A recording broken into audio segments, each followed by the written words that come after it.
তারা যে অত্যাচার নির্যাতন করেছে, তারা যে লুণ্ঠন করেছে, বাংলাদেশের 54 বছরে বাংলাদেশে দুর্নীতি হয়েছে, লুটপাট হয়েছে, বিদেশে পাচার হয়েছে। আমরা সকল পাচারকৃত টাকা ফেরত আনার জন্য এই সরকারকে বলেছি। শুধু তাই নয়, এই দুর্নীতিবাজ পাচারকৃতদেরকে দেশে এনে তাদের সর্বোচ্চ শাস্তি প্রদান করতে হবে এবং সর্বনিম্ন শাস্তি 10 বছর করতে হবে। বন্ধুরা, আমরা আরো বলে দিতে চাই, আপনারা কোনো তালবাহানা করবেন না।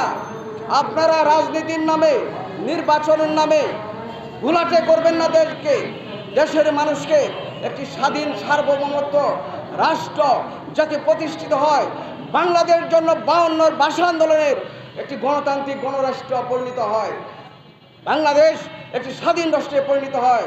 আপনারা বলবেন এক কথা যে 71-এর মুক্তিযুদ্ধ, 71-এর স্বাধীনতা আর এই 24-এর স্বাধীনতাকে একাকার করে ফেলছেন।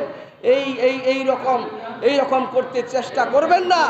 71-এর স্বাধীনতা আর এই 24-এর গণ অভ্যুত্থান এক নয়। আপনাদেরকে সাবধান করে দিতে চাই, আপনারা এই সমস্ত অপপ্রচার করে জনগণকে বিভ্রান্ত করবেন না। আমাদের মাঝে অনেক নেতৃবৃন্দ আছেন, সম্মানিত অতিথিবৃন্দ আছেন, তারা বক্তব্য রাখবেন।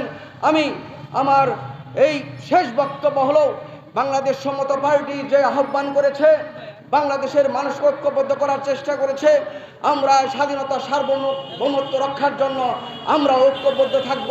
সকলেই ভালো থাকুন, সুস্থ থাকুন। ধন্যবাদ সকলকে।